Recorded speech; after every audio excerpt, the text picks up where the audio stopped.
عورت کو حیض کی سزا کیوں ملی؟ حضرت ام سلمہ رضی اللہ تعالی عنہا بیان کرتی ہیں کہ میں رسول اللہ صلی اللہ علیہ وسلم کے پاس بیٹھی تھی، مجھے حیض آنے لگا، میں وہاں سے اٹھ گئی تو حضور صلی اللہ علیہ وسلم نے فرمایا، آدم کی بیٹیوں پر حیض اس لیے مسلط کیا۔ بسم اللہ الرحمن الرحیم۔ حیض کی ابتدا کس زمانے میں اور کس سے ہوئی؟ حضور نبی اکرم صلی اللہ علیہ وسلم کے فرمان کے مطابق حیض کی ابتدا حضرت حوا رضی اللہ تعالی عنہا سے ہوئی، جب انہوں نے ممنوعہ درخت کا پھل کھایا اور اللہ تعالیٰ نے ان کو زمین پر اتارا تو اسی وقت سے انہیں حیض شروع ہو گیا۔ پھر تمام عورتوں کے ساتھ حیض کا یہ سلسلہ جاری ہو گیا۔ البتہ بعض حضرات صحابہ رضی اللہ عنہم فرماتے ہیں کہ حیض کی ابتدا بنی اسرائیل کی عورتوں سے ہوئی ہے، تو بعض علماء کرام نے حضور صلی اللہ علیہ وسلم کے فرمان اور بعض حضرات صحابہ کے اس قول میں یوں مطابقت پیدا کرنے کی کوشش کی کہ در حقیقت حیض کی ابتدا حضرت حوا علیہ السلام سے ہوئی اور بنی اسرائیل کی سرکشی کی وجہ سے ان کی عورتوں کا حیض بطور عذاب ایک مدت تک بند کر دیا، پھر حیض کو جاری کر دیا گیا۔ تو چونکہ ایک مدت کے بعد ان کی عورتوں کا بند حیض جاری ہوا، اس لیے ان سے حیض کی ابتدا کا قول کر دیا۔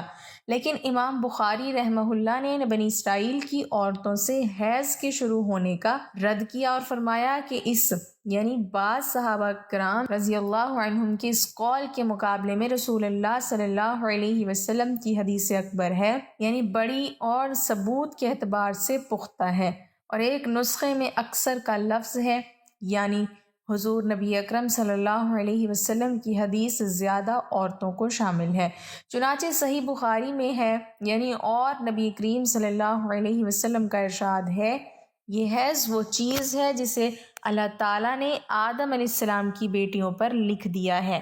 اس تعلیق کو امام بخاری رحمۃ اللہ علیہ نے آگے متصل سند کے ساتھ یوں بیان فرمایا، یعنی نبی کریم صلی اللہ علیہ وسلم نے فرمایا، بے شک یہ حیض وہ امر ہے جسے اللہ تعالیٰ نے آدم علیہ السلام کی بیٹیوں پر لکھ دیا۔ امام بخاری رحمۃ اللہ علیہ نے بعض صحابہ اکرام رضی اللہ عنہم کے قول کو یوں ذکر کیا، یعنی بعض اصحاب نے فرمایا سب سے پہلے حیض بنی اسرائیل پر بھیجا گیا تھا۔ پھر آگے یوں ہے، ابو عبداللہ امام بخاری رحمۃ اللہ علیہ نے فرمایا، اور نبی کریم صلی اللہ علیہ وسلم کی حدیث اکثر ہے۔ شارح بخاری فقیہ اعظم ہند مفتی شریف الحق امجدی رحمۃ اللہ علیہ تحریر فرماتے ہیں، حضرت ام المؤمنین اور حضرت ابن مسعود رضی اللہ تعالی عنہ کا جو قول تعلیقاً مذکور ہے، اس سے معلوم ہوتا ہے کہ حیض بطور دنیاوی سزا پہل بنی اسرائیل کی عورتوں کو آیا، اور اس حدیث میں یہ ہے کہ حیض بنات آدم کے لیے مقرر ہے۔ بنات آدم اپنے عموم کے لحاظ سے بنی اسرائیل سے پہلے کی عورتوں پر بھی صادق ہے۔ اس سے ثابت کہ روز اول ہی سے تمام عورتوں کو حیض آتا تھا۔ علاوہ ازیں قرآن مجید میں حضرت سارہ علیہ السلام کے بارے میں ہے، ان کی بیوی کھڑی تھی، ہنسنے لگی۔ طبری وغیرہ نے حضرت ابن عباس رضی اللہ تعالی عنہما وغیرہ سے نقل کی ہے، یعنی انہیں حیض آ گیا۔ نیز حاکم اور ابن منظر نے سند صحیح کے ساتھ حضرت ابن عباس رضی اللہ تعالی عنہما سے روایت کیا کہ حضرت حوا رضی اللہ تعالی عنہا جنت سے اتری تو انہیں حیض آنے لگا۔ اس پر امام بخاری نے فرمایا، رسول اللہ صلی اللہ علیہ وسلم کا ارشاد اکثر ہے، باعتبار روایت اس لیے اسے ترجیح حاصل ہے۔ ایک نسخے میں بجائے اکثر کے اکبر ہے، یعنی یہ نسبت صحابی کے قول کے حضور اقدس صلی اللہ علیہ وسلم کا ارشاد بڑا یعنی اجل و اکبر ہے، اس لیے اسے ترجیح ہے۔ علامہ عینی نے یہ تطبیق کی صورت نکالی کہ بنی اسرائیل پر ان کی سرکشی کی وجہ سے یہ عذاب آیا کہ ان کی عورتوں کا حیض بند کر دیا گیا۔ یہ عذاب اس طرح ہے کہ توالد و تناسل کے اسباب عادیہ میں حیض بھی ہے۔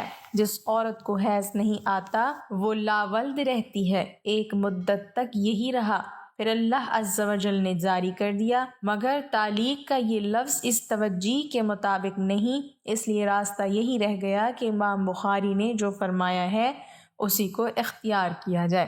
در مختار میں ہے، یعنی اور ابتداء حیض کا سبب یعنی حیض کی ابتدا کا سبب اللہ تعالیٰ کا حضرت حوا علیہ السلام کو ممنوع درخت کھانے کی وجہ سے مبتلا کرنا ہے۔ اس عبارت کے تحت خاتم المحققین علامہ محمد امین بن عمر بن عبدالعزیز عابدین دمشقی شامی رحمۃ اللہ علیہ تحریر فرماتے ہیں، یعنی علامہ اللہ الدین حسکفی رحمۃ اللہ علیہ کا قول ہے اللہ تعالیٰ کا حضرت حوا علیہ السلام کو مبتلا فرمانا آخر تک، یعنی اور حیض قیامت کے دن تک حضرت حوا علیہ السلام کی بیٹیوں میں باقی رہے گا۔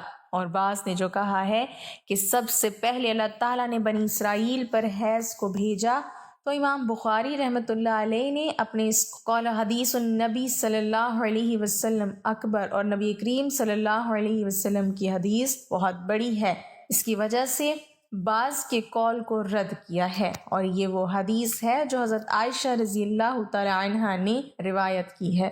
رسول اللہ صلی اللہ علیہ وسلم نے حیض کے متعلق فرمایا، یہ وہ چیز ہے جسے اللہ تعالیٰ نے آدم علیہ السلام کی بیٹیوں پر لازم کی ہے۔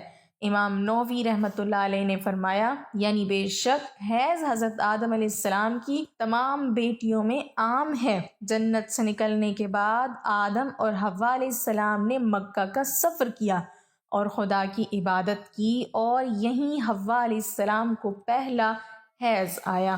کہا جاتا ہے کہ 10 قسم کی سزائیں حوا اور اس کی بیٹیوں کو تجویز ہوئیں، جن میں حیضانہ حمل اور وضع حمل کی تکالیف شامل ہیں۔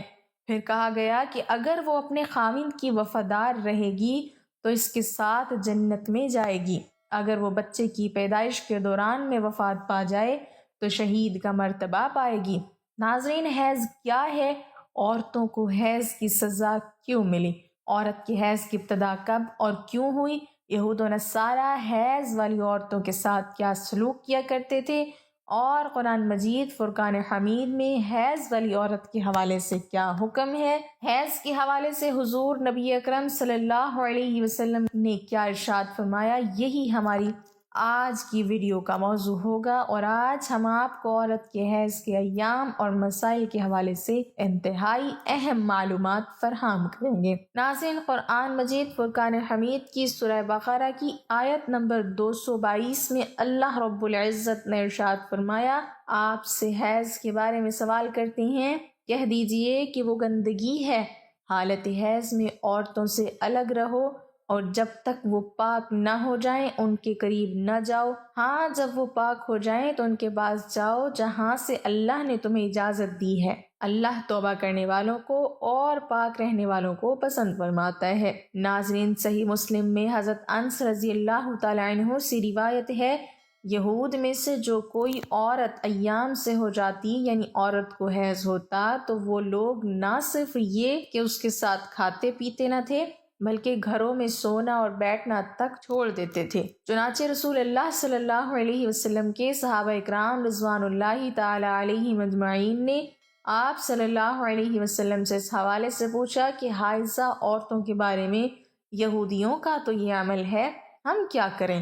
تب اللہ رب العزت نے یہ آیت نازل فرمائی، یعنی یہ لوگ آپ سے حیض کے بارے میں پوچھتے ہیں، رسول اللہ صلی اللہ علیہ وسلم نے فرمایا، تم اپنی عورتوں کے ساتھ جب کہ وہ حائضہ ہوں سوائے صحبت کے جو چاہے کیا کرو۔ جب یہ خبر یہودیوں کو پہنچی تو انہوں نے کہا، یہ آدمی یعنی محمد صلی اللہ علیہ وسلم ہمارے جس دینی امر کی طرف متوجہ ہوتے ہیں اس میں ہماری مخالفت ضرور کرتے ہیں۔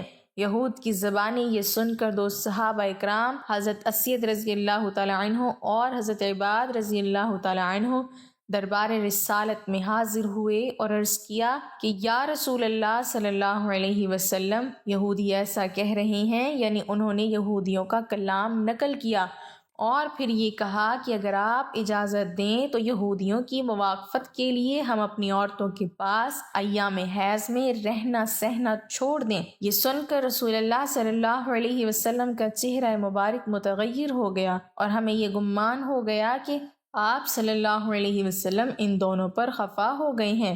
وہ دونوں نکل کر چل دیے۔ ان کے جاتے ہی رسول اللہ صلی اللہ علیہ وسلم کے پاس کہیں سے تحفتاً دودھ آیا۔ آپ صلی اللہ علیہ وسلم نے ان دونوں کو بلایا اور ان دونوں کو دودھ پلایا تاکہ انہیں یہ پتہ چلے کہ رسول کائنات صلی اللہ علیہ وسلم ان سے ناراض نہیں۔ ناظرین، اس کی ابتدا کے حوالے سے صحیح قول یہ ہے کہ اس کی ابتدا حضرت حوا علیہ السلام سے ہوئی۔ حضرت حوا علیہ السلام نے جب شجر ممنوعہ کا پھل کھایا، اسی وقت سے یہ بیماری خواتین کے ساتھ لگ گئی۔ بعض حضرات اس کی ابتدا بنی اسرائیل کی عورتوں سے قرار دیتے ہیں، مگر اس قول کو امام بخاری نے رد کیا ہے۔ ناظرین، حیض کی کم از کم مدت 3 دن اور 3 راتیں جبکہ زیادہ سے زیادہ مدت 10 دن اور 10 راتیں ہیں۔ اگر کسی کو 3 دن اور 3 راتوں سے کم حیض آیا تو وہ حیض نہیں بلکہ استحاضہ ہے۔ اسی طرح اگر بیماری یا کسی اور وجہ سے کسی کو 10 دن اور 10 رات سے زیادہ آیا تو وہ جو 10 دن سے زائد ہوگا وہ بھی استحاضہ ہے۔ ناظرین، حدیث کی بعض کتابوں میں اس مضمون کی روایات بھی موجود ہیں جن میں کہا گیا ہے کہ بنی اسرائیل کی عورتوں کو مسجدوں میں جانے اور مردوں کے ساتھ باجماعت نماز ادا کرنے کی اجازت تھی۔ وہاں انہوں نے ایڑیاں اونچی کر کے مردوں کی تانک جھانک شروع کر دی، چنانچہ انہیں مسجد جانے سے روک دیا گیا اور ان پر حیض مسلط کر دیا گیا۔ یہ روایت مصنف عبد الرزاق اور مسند اسحاق میں حضرت عبداللہ ابن مسعود، حضرت اسماء بن ابی بکر اور ام المومنین حضرت عائشہ صدیقہ رضی اللہ تعالی عنہم سے مرفوعاً مروی ہے۔ ان میں بنی اسرائیل کے عہد سے عورتوں میں حیض کی ابتدا کی جو بات کہی گئی ہے وہ درست نہیں ہے۔ بعض صحیح احادیث سے اشارہ ملتا ہے کہ عورتوں میں حیض کی ابتدا روز اول سے ہے۔ حضرت عائشہ صدیقہ رضی اللہ تعالی عنہا حجۃ الوداع میں اللہ کے رسول صلی اللہ علیہ وسلم کے ساتھ حج کے ارادے سے نکلی۔ راستے میں انہیں حیض آ گیا تو وہ اس اندیشے سے رونے لگیں کہ اب وہ مناسک حج ادا کرنے سے محروم ہو جائیں گی۔ آپ صلی اللہ علیہ وسلم کو معلوم ہوا تو آپ نے انہیں سمجھاتے ہوئے فرمایا یہ ایسی چیز ہے جسے اللہ رب العزت نے اولاد آدم میں عورتوں کے لیے لازم کر دیا ہے۔ اس حالت میں تم بھی وہی سب کرو جو حاجی کرتا ہے، صرف پاک ہونے تک بیت اللہ کا طواف نہ کرو۔ ناظرین، اگر مسائل کی بات کی جائے تو ایام حیض میں عورت کے لیے نماز، روزہ، تلاوت جائز نہیں، لہٰذا ان ایام میں ذکر و اذکار اور دعا کر سکتے ہیں، نماز، روزہ، تلاوت نہیں کر سکتے۔ ناظرین، اسی طرح رمضان المبارک میں عورت کے ماہواری کے ایام میں روزے قضا ہوں گے۔ رمضان المبارک کے بعد ان روزوں کی قضا لازم ہوگی۔ اسی طرح نماز کے حوالے سے مسئلہ یہ ہے کہ عورت کے لیے حیض کی حالت میں نماز پڑھنا جائز نہیں بلکہ معاف ہے، یعنی قضا بھی لازم نہیں۔ اللہ تعالی ہمیں بہتر عمل کرنے کی توفیق عطا فرمائے اور ہمیں دین کی مکمل سمجھ نصیب فرمائے، آمین۔ ناظرین، کمنٹ باکس میں اللہ تعالیٰ کے 99 ناموں میں سے ایک نام ضرور ٹائپ کریں۔